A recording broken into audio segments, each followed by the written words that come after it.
好，跟住啦，咁我哋就去到即係呢個叫 perfect square 啦，即係完全平方啦。咁呢第一條啦，x 加8嘅二次。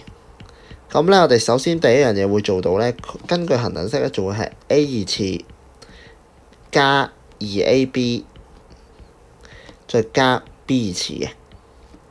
咁你就會做到個答案咧，就係 x 二次加 16x 加64，答為 C。